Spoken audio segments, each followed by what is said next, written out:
சாய்ராம். இன்றைய நாளுக்கான பிரார்த்தனை. இந்த பிரார்த்தனையில் நாம் எல்லாருமே நிறைய விஷயங்களை தெரிஞ்சுக்க முடியுது. இந்த ஒரு பிரார்த்தனையால் நம்ம எல்லாருமே நம்மளுக்கு எந்த மாதிரியான ஒரு லைஃப் கிடைச்சிருக்குன்றத தெரிஞ்சுக்க முடியுது. நம்ம எல்லாருமே சேர்ந்து பிரார்த்தனை பண்ணுறதுனால நிச்சயமாக இந்த பிரார்த்தனை இன்னும் வலுப்பெற்று நிறைய இடத்துல நிறைய விஷயங்கள் நடந்துக்கிட்டே இருக்குது. சில விஷயம் நம்ம கண்ணுக்கு படுது, நிறைய விஷயம் நம்ம கண்ணுக்கு படுறதில்ல. அந்த மாதிரி நிச்சயமாக நம்ம வைக்கக்கூடிய ஒவ்வொரு பொது பிரார்த்தனையிலையும் நிறைய பேர் பலனடைகிறாங்கன்றதை மனசில் வச்சுட்டு நம்மளுடைய முழு மனசையும் புத்தியையும் ஆத்மாவையும் ஒரே இடத்துல வச்சு இந்த கூட்டு பிரார்த்தனையை செய்வதன் மூலம் எல்லோருக்கும் எல்லா விதமான சின்ன சின்ன கஷ்டங்களும் குறைகிறது. நாளுக்கு நாள் இருக்கக்கூடிய வறட்சியும் வறுமையும் குறைகிறது என்பதில் எந்த விதமான சந்தேகமும் இல்லை. அந்த வகையில் இன்றைய நாளுக்கான பிரார்த்தனை என்னன்றதை பார்த்துடலாம். முதலாவதாக சுகுணா கிருஷான்னு ஒருத்தவங்க சொல்லியிருக்காங்க. அவங்களுக்கு கடன் இருக்குது, வீடு கட்ட முடியல, நகை எல்லாமே அடமானத்தில் இருக்குது, அவங்களுக்கு வேலையும் இல்லைன்ட்டு சொல்லி ஒரு ப்ரேயர் வச்சுருக்காங்க. நிச்சயமாக இவங்களுக்கு இருக்கக்கூடிய கடன் எல்லாத்தையுமே முடித்து இவங்க ஆசைப்படுற மாதிரியான ஒரு வீடு கூடிய விரைவிலேயே இவங்க கட்டி முடிக்கணும். அது மட்டும் இல்லாமல் நகையெல்லாம் அடமானத்தில் இருக்குது, இவங்களுக்கு ஒரு வேலை கிடச்சி இவங்களுக்கு இருக்கக்கூடிய அந்த ஒரு கடனை தாண்டி வரக்கூடிய ஒரு சம்பளம் வரக்கூடிய ஒரு வேலை இவங்களுக்கு கிடைக்கணும்.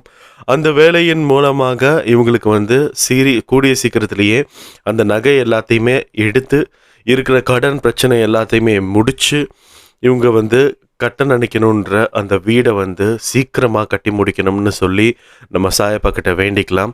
எல்லா விதமான கஷ்டங்களையும் போக்கி இவங்களுக்கு ஒரு நிம்மதியான வாழ்க்கையை சாயப்பா ஏற்படுத்தி கொடுக்கணும்னு சொல்லி நம்ம ப்ரேயர் பண்ணிக்கலாம். இதன் மூலமாக வரக்கூடிய ஒவ்வொரு கஷ்டங்களையும் அவங்க அனுபவிச்சுக்கிட்டு தான் இருக்கிறாங்க இப்போ வரைக்குமே.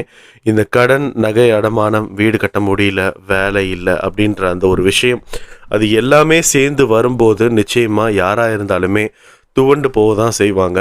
அந்த வகையில் அவங்க துவண்டு போகாமல் இந்த இடத்துல ஒரு பிரார்த்தனையை நம்மளோட கவனத்துக்கு கொண்டு வந்திருக்காங்கன்ற போது நிச்சயமாக இதுக்காக ஒரு பெரிய பிரார்த்தனையை வச்சு நம்ம இவங்களுக்கு ஒரு வீடு கட்டி கொடுக்கணும். அது மட்டும் இல்லாமல் கடன் பிரச்சனை, நகை பிரச்சனை, இது எல்லாத்தையுமே எடுத்து இவங்களுக்கு ஒரு சுபிக்ஷமான ஒரு வேலையை சாயப்பா கொடுக்கணும்னு சொல்லி நம்ம மிகப்பெரிய வேண்டுதலை வச்சுக்கலாம். இந்த நாளில் யார் யார் எல்லாமே கடன் பிரச்சனையால் பாதிக்கப்பட்டிருக்காங்களோ அவங்க எல்லாத்துக்குமே இது ஒரு பொது பிரார்த்தனையாகவும் மாற்றிக்கலாம். யார் யாரெல்லாம் வெளியில் சொல்ல முடியாமல் என்ன பண்ணுறதுன்னு தெரியாமல் ஒரு புதருக்குள்ளே மாட்டிகிட்டு இருக்கிற மாதிரியான ஒரு வாழ்க்கை இருக்கோ அவங்க எல்லாத்துக்குமே ஒரு பெரிய வெளிச்சம் போட்டு இந்த இடத்துல உங்களுக்கு வழி இருக்குது, நீங்கள் இந்த இடத்துல வந்தீங்கன்னா தப்பிச்சிடலாம் அப்படின்னு சாயப்பா சொல்லக்கூடிய அந்த விஷயத்தை இவங்க எல்லாருமே பார்த்து அதன் மூலமாக அந்த பிரச்சனையிலேருந்து விடுபடணும்னு சொல்லி நம்ம சாயப்பா கிட்ட வேண்டிக்கலாம். அடுத்ததாக அனோஜ் வினோதினி, அதாவது அவங்களோட சிஸ்டருக்காக ஒரு ப்ரேயர் வச்சுருக்கிறாங்க. என்னென்னா அவங்களோட சிஸ்டர் அவங்களுக்கு இன்னொரு அம்மா மாதிரி. இது வரைக்கும் அவங்களுக்காக எந்த ஒரு வேண்டுதலையுமே அவங்க வச்சதில்லை. எதுவாக இருந்தாலுமே அவங்களுடைய பிரதர்ஸ் அண்ட் சிஸ்டர்ஸ்க்காக மட்டும்தான் வச்சுக்குவாங்க. அப்படி இருக்கும்போது அவங்களுக்கு ஒரு நல்ல வாழ்க்கை அமையணும், அவங்க ரொம்ப ஒரு சந்தோஷமாக வாழணும்னு சொல்லி ஒரு வேண்டுதலை வச்சுருக்காங்க. நிச்சயமாக அவங்களுக்காக வேண்டுதலை வைக்காமல் மற்றவங்களுக்காக வேண்டுதல் வைக்கிறாங்கன்னும் போது நிச்சயமாக அவங்களுமே நம்ம அன்பே சாய் குடும்பத்தில் ஒருத்தங்களாக இருக்கிறாங்க. அப்படி இருக்கும்போது சாயப்பா இவங்க வாழ்க்கைக்கு தேவையாக இருக்கக்கூடிய எல்லா விஷயங்களையுமே நிச்சயமாக கொடுத்து ஆசீர்வாதம் பண்ணணும். இவங்களுக்கு நடக்க வேண்டிய எல்லா விஷயங்களுமே கூடிய விரைவில் மிகச்சிறப்பாகவும் சந்தோஷமாகவும் நிம்மதியாகவும் அந்த விஷயங்கள் நடந்திருக்கணும்னு சொல்லி நம்ம சாயப்பா கிட்ட வேண்டிக்கலாம். எந்த விதமான கஷ்டங்களாக இருந்தாலும் அதை எல்லாத்தையும் தாண்டி போகக்கூடிய ஒரு மனப்பக்குவத்தையும் மன தைரியத்தையும் உடல் ஆரோக்கியத்தையும் இவங்களுக்கு கொடுக்கணும்னு சொல்லி நம்ம சாயப்பா கிட்ட வேண்டிக்கலாம். அடுத்ததாக கார்த்திக்னு ஒருத்தவங்க வேண்டுதல் வச்சுருக்குறாங்க. என்னென்னா இவங்களுக்கு கல்யாணம் ஆகிருக்கு, ஒய்ஃப் இருக்காங்க. இவங்களுக்கு ஒரு 5 வயசில் ஒரு ஆண் குழந்தை இருக்குது. இவங்களுக்கு சமீபத்தில் இவங்க 2 பேர்த்துக்குள்ளேயும் நிறைய கஷ்டங்கள், மனஸ்தாபங்கள் எல்லாமே இருந்திருக்கு. அது மூலமாக அதை ஒரு விஷயம் அவங்களோட ஒய்ஃப் சொல்லியிருக்காங்க. இந்த மாதிரி எங்களுக்கு எனக்கு உங்கள் கூட வாழ்கிறதுக்கு இஷ்டம் இல்லை, எனக்கு டிவோர்ஸ் வேணும் அப்படின்னு சொல்லியிருக்காங்க. அது நிறைய விதமான வாக்குவாதங்கள் போனதுக்கப்புறம் இப்போ நம்ம அந்த கார்த்திக் சாய்ராமே வந்து கொடுக்குறேன்னு சொல்லியிருக்கிறாங்க. அது மட்டும் இல்லாமல் இவங்களுக்கு 5 வயசில் ஒரு ஆண் குழந்தை இருக்குது. அந்த ஆண் குழந்தை வந்துட்டு நினச்சாலே எனக்கு ரொம்ப அழுக வருது அப்படின்னு சொல்லியிருக்காங்க. அது மட்டும் இல்லாமல் இவர் டிவோர்ஸ் கொடுக்குறேன்னு சொல்லி அக்செப்ட் பண்ணிக்கிட்டாரு. பட் இந்த ப்ராசஸ் எல்லாமே முடிக்கிறதுக்கு ஒரு 5 லட்சம் ரூபாய் ஆகும். நான் பேங்க்கில் வந்து லோன் தான் போக போகிறேன் அப்படின்னு சொல்லியிருக்கிறாரு. அதனால எனக்கு உதவி பண்ணுங்க அப்படின்னு சொல்லி ஒரு பெரிய வேண்டுதல் வச்சுருக்கிறாங்க.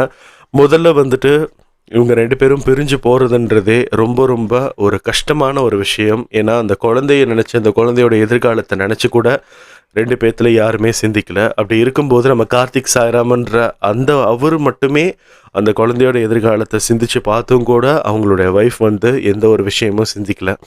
நிச்சயமாக இந்த இடத்துல நம்ம எந்த மாதிரியான ஒரு பிரார்த்தனை வைக்கலாம் அப்படின்னா, இவங்க 2 பேத்துக்குமே ஒரு மனஸ்தாபம் என்னவா இருந்தாலுமே, அந்த கணவன் மனைவிக்குள்ளே இருக்கக்கூடிய எவ்வளோ பெரிய மனஸ்தாபமாக இருந்தாலும் அதை பேசி தீர்த்தா நிச்சயமாக அது கரைஞ்சிடும். அப்படி இருக்கும்போது கரைஞ்சிடும். அப்படி இருக்கும்போது இவங்க 2 பேருமே வந்து ஒன்றா உட்காந்து பேசுகிற மாதிரியான ஒரு சூழ்நிலை அமையணும். அந்த சூழ்நிலையில் இவங்க 2 பேருமே மனசு விட்டு பேச ஆரம்பித்து இவங்க 2 பேர்த்துக்குள்ள ஒரு புரிதல் வந்து நிச்சயமாக அந்த குழந்தைய பற்றி யோசித்து இவங்க வந்து இவங்களுடைய முடிவை மாற்றி மீண்டும் குடும்பத்துடன் சந்தோஷமாக வாழ்வதற்கான ஒரு வழியை அமைச்சு கொடுக்கணும்னு சொல்லி நம்ம சாய்பா கிட்ட வேண்டிக்கலாம்.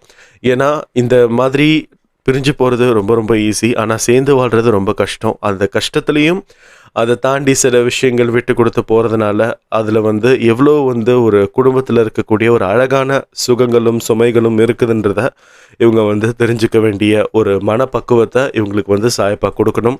அது மட்டும் இல்லாமல் அதை தாண்டி இவங்க 2 பேரும் பிரியறது தான் விதியாக இருந்துச்சுன்னா இவர் கேட்குற மாதிரியான பேங்க் ப்ராசஸ் என்ன இருக்கோ அதை எல்லாத்தையுமே முடிச்சு கொடுக்கறதுக்கும் சாயப்பா கிட்ட வேண்டுதல் வச்சுக்கலாம். ஏன்னா எந்த ஒரு விஷயமே நம்ம முடிவு பண்ண முடியாது, சாயப்பா தான். அப்படி இருக்கும்போது எந்த மாதிரியான விஷயமா இருந்தாலும் அதற்காக ஹெல்ப் பண்ண சொல்லி கேட்டுக்கலாம், ப்ரே பண்ணிக்கலாம். ஆனால் நம்மளுடைய மெயினான பிரார்த்தனை என்னவா வச்சுக்கலாம் அப்படின்னா, இவங்க 2 பேருமே ஒன்று சேர்ந்து வாழ்ந்து இவங்க 2 பேர்த்துக்குமே இருக்கக்கூடிய அந்த குழந்தைய நினச்சி அந்த எதிர்காலத்தை நினச்சி இவங்க 2 பேருமே குடும்பமாக வாழணும் அப்படின்னு சொல்லி நம்ம ஒரு ப்ரேயரை வச்சுக்கலாம்.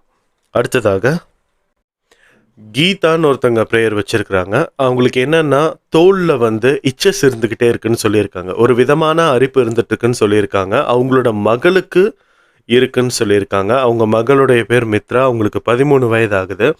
இவங்களுக்கும் வந்து சேம் ப்ராப்ளம் இருக்குதுன்றதுனால இவங்களுக்காக ஒரு பிரார்த்தனை வச்சுக்கோங்கன்னு சொல்கிறாங்க. நிச்சயமாக இவங்களுக்கு இருக்கக்கூடிய எந்த விதமான கஷ்டங்களாக இருந்தாலும், எந்த விதமான வியாதியாக இருந்தாலும், நோயாக இருந்தாலும், அலர்ஜியாக இருந்தாலும் அதை சாயப்பா இறங்கி அதை சரி செஞ்சு கொடுக்கணும்னு சொல்லி நம்ம சாயப்பா கிட்ட வேண்டிக்கலாம். எந்த விதமான கஷ்டங்களாக இருந்தாலும் இவங்களுக்கு எல்லா விதமான சுகங்களையும் கொடுத்து மன நிம்மதியையும் கொடுத்து இவங்களுடைய வாழ்வாதாரம் உயர்வதற்கான எல்லா வழிகளையும் சாயப்பா செஞ்சு கொடுக்கணும். இவங்களுக்கு இருக்கக்கூடிய வியாதியோட தொல்லைகளும் குறையணும்னு சொல்லி நம்ம சாயப்பா கிட்ட வேண்டிக்கலாம். அடுத்ததாக மல்லிகா, இவங்களுடைய குடும்பத்தில் வந்து நிறைய விதமான பிரச்சனைகள் போயிட்டே இருக்குது அப்படின்னு சொல்லி ஒரு வேண்டுதல் வச்சுருக்காங்க. இவங்களுக்கு எந்த விதமான குடும்ப பிரச்சனைகள் இருந்தாலுமே அந்த பிரச்சனையை எல்லாமே தாண்டி வரக்கூடிய ஒரு மனப்பக்குவத்தை இந்த சைடில் இருக்கிற ஆளுங்களுக்கும் கொடுக்கணும், அந்த சைடில் இருக்கக்கூடிய ஆளுங்களுக்கும் கொடுக்கணும். அந்த குடும்பத்தில் எந்த விதமான பிரச்சனைகள் இருந்தாலுமே அதை எல்லாத்தையுமே தாண்டி வரக்கூடிய மனப்பக்குவத்தை இவங்களுக்கு கொடுத்துருக்கணும். இதை தாண்டி இருக்கக்கூடிய பிரச்சனைகளை பார்த்து இந்த பிரச்சனை இது குடும்பத்துக்குள்ளே இருக்கிற பிரச்சனை, இது வந்து நம்மளுக்குள்ளே இருக்கிற பிரச்சனை, அதனால் யாராக இருந்தாலுமே என்றைக்கா இருந்தாலும் நம்ம விட்டு கொடுக்கக்கூடாது அப்படின்ற மாதிரியான ஒரு மனநிலை வந்து இவங்களுக்கு கூடிய விரைவில் கொடுத்து இவங்களுக்கு இருக்கக்கூடிய எல்லா விதமான கஷ்டங்களையுமே தீர்த்து வாழ்வு சிறப்பாக மேலோங்குவதற்கான பல வழிமுறைகளை சாயப்பா இவங்களை எல்லாத்துக்குமே கொடுக்கணும்னு சொல்லி நம்ம சாயப்பா கிட்ட வேண்டிக்கலாம். அடுத்ததாக ராதா, இவங்களுடைய மகளுக்கு தலைவலி வந்து மறுபடியும் இருக்குன்ற மாதிரி சொல்லியிருக்காங்க. நம்ம ஏற்கனவே ப்ரேயர் வச்சுருந்தோம், இப்போ வரைக்குமே வந்து ஒரு முன்னேற்றம் இல்லாத மாதிரி தெரியுது. ஆனதுனால நம்ம மறுபடியும் இன்னொரு வாட்டி ஒரு இம்பார்ட்டன்ஸ் கொடுத்து இந்த ப்ரேயரை வைக்கலாம். இவங்க மகளுக்கு இருக்கக்கூடிய தலைவலி எதுவாக இருந்தாலுமே அது சீக்கிரத்திலேயே நிவர்த்தி பண்ணி கொடுக்கணும்னு சொல்லி நம்ம எல்லாருமே சாயப்பா கிட்ட வேண்டிக்கலாம். ஒரு நிமிடம், எந்த விதமான கஷ்டங்கள் இருந்தாலும் வலிகள் இருந்தாலும் அந்த குழந்தைக்கு அந்த பிரச்சனைகள் எதுவுமே இருக்கக்கூடாதுன்னு சொல்லி ஒரு மிகப்பெரிய வேண்டுதலை வச்சுக்கலாம். அடுத்ததாக நான் வந்து நேற்று வந்து ஒரு பேங்க்குக்கு வந்து போயிருந்தேன். அந்த இடத்துல வந்து ஒருத்தங்க சொல்லியிருந்தாங்க ஒரு விதமான ஒரு விஷயம். என்னென்னா அவங்க எல்லாருமே வந்து வெக்கேஷனுக்கு போயிருக்காங்க. வெக்கேஷனுக்கு போகும்போது கேரளாவுக்கு வந்து போயிருக்காங்க. ஒரு ரூம் எடுத்து வந்து ஸ்டே பண்ணியிருக்கிறாங்க. ரூம் எடுத்து ஸ்டே பண்ணும்போது அவங்க வந்து அவங்க அம்மா வந்து குளிச்சுட்டு இருந்திருக்காங்க. அவங்க அப்பா தூங்கிட்டு இருக்காரு. 2 குழந்தைகள் இருந்திருக்கிறாங்க. ஒரு பெண் குழந்தை, ஒரு ஆண் குழந்தை. அந்த ஆண் குழந்தைக்கு வயது 6, பெண் குழந்தைக்கு வயது 4. அந்த ஆண் குழந்தை வந்து விளையாடிட்டு இருக்கும்போது அந்த ரூமில் வந்து ஒரு கப்போர்டு இருந்திருக்குது. ஒரு ஷெல்ஃப் மாதிரி, மர ஷெல்ஃப் மாதிரி இருந்திருக்குது. அதை நிறுத்தி வச்சுருக்காங்க அந்த ரூமில். அப்போ வந்து அந்த குழந்தை வந்து அந்த கபோர்ட் மேலே ஏறி விளையாடிட்டு இருக்கும்போது அந்த கபோர்டு வந்து கம்ப்ளீட்டாக அந்த குழந்தை மேலே சாஞ்சிருச்சு. அந்த கபோர்டு வந்து வெயிட் எப்படின்னா, ஒரு 4 பேர் சேர்ந்தால் தான் அந்த கபோர்டே தூக்க முடியும். அந்த அளவுக்கான வெயிட் இருக்கக்கூடிய ஒரு கபோர்டு அது. அந்த கபோர்டு வந்து அந்த குழந்தை மேலே சாஞ்ச உடனே அந்த குழந்தை மேலே வந்து இந்த குழந்தையோட கால் வந்து துண்டாக போயிருச்சு அப்படின்னு சொல்லி சொன்னாங்க. அதாவது உடஞ்சே போயிருச்சு அப்படின்னு சொல்லி சொன்னாங்க. அதை கேட்கும்போதே ரொம்ப கஷ்டமாக இருந்தது. அதுக்கப்புறம் அவங்க அந்த அன்றைக்கி நைட்டு வந்து அவசர அவசரமாக கேரளாவில் இருக்கக்கூடிய ஒரு ஹாஸ்பிட்டலுக்கு வந்து போயிருக்காங்க. போனதுக்கப்புறம் இங்கே பண்ண முடியாதுன்னு சொல்லியிருக்காங்க. அப்புறம் கோயம்புத்தூரில் இருக்கக்கூடிய கங்கா ஹாஸ்பிட்டலுக்கு கூட்டு போய் பண்ணியிருக்காங்க. ஆப்ரேஷன் நல்லபடியாக நடந்துருச்சு. ஆனால் எந்திரிச்சு நடக்கிறதுக்கான வழிகள் வந்து கொஞ்சம் டைம் ஆகும் அப்படின்னு சொல்லியிருக்காங்க. நிச்சயமாக இந்த குழந்தைக்காக நம்ம ஒரு ப்ரேயர் வச்சுக்கலாம். எனக்கு அவங்க அம்மா பேரும் தெரியல, அந்த குழந்தையோட பேரும் தெரியல. இந்த விஷயம் மட்டும்தான் தெரியும். அதனால் இது ஒரு பொது பிரார்த்தனையாக நம்ம எல்லாருமே வச்சுக்கலாம்.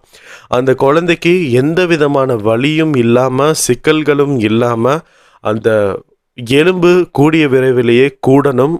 அந்த குழந்தைக்கு வந்து நடக்கிறதுல எந்த விதமான பிரச்சனையும் இருந்துடக்கூடாது. அந்த குழந்தை மறுபடியும் பழைய மாதிரி இன்னும் சில நாட்கள்லேயும் சில மாதங்கள்லேயும் எந்திரிச்சு விளையாண்டு எல்லா குழந்தைங்களோடும் சந்தோஷமாக இருக்கணும்னு சொல்லி நம்ம ஒரு வேண்டுதலை வச்சுக்கலாம். ஏன்னா 6 வயசு குழந்தைக்கு ஆப்ரேஷன்னா என்னன்னு தெரியாது. அது விளையாட மட்டும்தான் தெரியும். அப்படி இருக்கும்போது ஒரு விஷயம் நடந்துருச்சுன்னா அதை தாண்டி வரக்கூடிய ஒரு வழியை அந்த குடும்பத்துக்கு சாயப்பா காட்டி நிச்சயமாக அதிலிருந்து வெளியே வருவதற்கான எல்லா விஷயங்களுமே பண்ணி கொடுக்கணும்னு சொல்லி நம்ம சாயப்பா கிட்ட வேண்டிக்கலாம். இதே மாதிரி நம்மளை சுற்றி இருக்கக்கூடிய ஏதாவது ஒரு பிரச்சனைகள், ஏதாவது ஒரு கஷ்டங்கள் நம்ம காதுக்கு வந்ததுன்னா அதையும் நீங்கள் வேண்டுதலாக வைக்கலாம். நிச்சயமாக நம்ம எல்லாருக்காகவுமே வேண்டுதலுக்காக மட்டும்தான் இந்த பிரார்த்தனை கூடம் வந்து நம்ம அமைச்சிருக்கோம். அப்படி இருக்கும்போது எந்த விதமான பிரார்த்தனைகளாக இருந்தாலுமே அதை தாராளமாக உங்களோட கமெண்ட் செக்ஷனில் வைங்க. அதை வந்து அடுத்தடுத்த நாள் பிரார்த்தனையில் வரும். அடுத்ததாக இன்றைய நாளில் யாரெல்லாம் பர்த்டே செலிப்ரேட் பண்ணிங்களோ, வெட்டிங் டே செலிப்ரேட் பண்ணிங்களோ அவங்க எல்லாத்துக்குமே ஒரு பெரிய விஷஸ். நிச்சயமாக சாயப்பா உங்களுக்கு எல்லா விதமான பிளெஸிங்ஸையும் கொடுத்து உங்களுக்கு இருக்கக்கூடிய ஆசைகள், தேவைகள் எல்லா விஷயங்களையுமே நியாயமான வழியில் நிறைவேற்றி கொடுப்பார். இன்றைய நாளில் எத்தனையோ குழந்தைகள் பிறந்திருக்கும். அந்த குழந்தைகள் எல்லாமே ஆரோக்கியமாகவும் சந்தோஷமாகவும் நிம்மதியாகவும் எந்தவித சமூக சீர்கேடும் இந்த குழந்தைகளால் நடக்காமலும் அந்த குழந்தைகள் வந்து அவங்களுடைய வாழ்வாதாரத்தை ரொம்ப அழகான வகையில் அவங்கள உயர்த்திக்கணும். ஊர் போற்றும்படியான ஒரு குழந்தைகளாக அவங்க வாழணும்னு சொல்லி நம்ம சாயப்பா கிட்ட வேண்டிக்கலாம். அடுத்ததாக இன்றைய நாளில் நிறைய பேர் வந்து கடன் பிரச்சனையால் வாடி இருப்பாங்க. ஒரு வறுமையின் கஷ்டத்தில் வந்து இருந்திருப்பாங்க. அவங்க எல்லாருக்குமே ஒரு பெரிய வழிகாட்டுதலை சாயப்பா இன்னைக்கு கொடுக்கணும்னு சொல்லி நம்ம சாயப்பா கிட்ட வேண்டிக்கலாம். ஒரு வாய் உணவுக்காக நிறைய உள்ளங்களும் உயிர்களும் வியங்கிக்கிட்டே இருக்குது இந்த உலகத்தில். அப்படி இருக்கும்போது அவங்க எல்லாருக்குமே ஏதாவது ஒரு வகையில் அவங்களுக்கான உணவும் கொடுத்துருக்கணும், தங்குவதற்கான ஒரு இடமும் கிடைச்சிருக்கணும்னு சொல்லி நம்ம சாயப்பா கிட்ட வேண்டிக்கலாம். அடுத்ததாக இன்றைய நாளில் நிறைய பேர் ஆப்ரேஷன்ஸ்க்காக ஹாஸ்பிட்டலில் அட்மிஷன் போட்டிருப்பாங்க. அது எந்த விதமான ஆப்ரேஷன்ஸாக இருக்கட்டும், ப்ரெக்னென்சி ஆப்ரேஷனாக இருக்கட்டும், கால் ஆப்ரேஷனாக இருக்கட்டும், கை ஆப்ரேஷனாக இருக்கட்டும், உடம்புல எந்த விதமான ஆப்ரேஷன்ஸாக இருந்தாலுமே அது ரொம்ப சக்ஸஸ்ஃபுல்லாக சாயப்பா கூடவே இருந்து நடத்தி கொடுக்கணும்னு சொல்லி நம்ம சாயப்பா கிட்ட வேண்டிக்கலாம். அடுத்ததாக எந்த விதமான ரிப்போர்ட்ஸுமே நெகட்டிவாக இல்லாமல் அந்த குடும்பத்திற்கு ஏற்றவாறு ஒரு பாசிட்டிவாக இருக்கணும். இந்த ரிப்போர்ட் வந்து என்ன வரும்னு தெரிலன்னு சொல்லி நிறைய குடும்பங்கள் வந்து பயத்தில் இருக்குமே. அப்படி இருக்கும்போது அந்த குடும்பங்கள் எல்லாத்துக்குமே ஒரு பாசிட்டிவான ஒரு ரிசல்ட்டை வந்து கொடுத்துருக்கணும். அது மட்டும் இல்லாமல் இந்த பதிவை வந்து எல்லாருக்குமே ஷேர் பண்ண ஸ்டார்ட் பண்ணுங்கள். நம்ம எல்லா விதமான பிரார்த்தனைகளையுமே எல்லாருக்காகவும் நிறையா பண்ணணும் வரக்கூடிய நாட்களில். அப்படி இருக்கும்போது நிறைய விதமான தேவைகள் நிறைய பேத்துக்கு இருக்குது. அந்த தேவைகளை எல்லாமே நம்ம நிவர்த்தி பண்ணி கொடுக்கணும்னு சொல்லி நம்ம சாயப்பா கிட்ட வேண்டிக்கலாம்.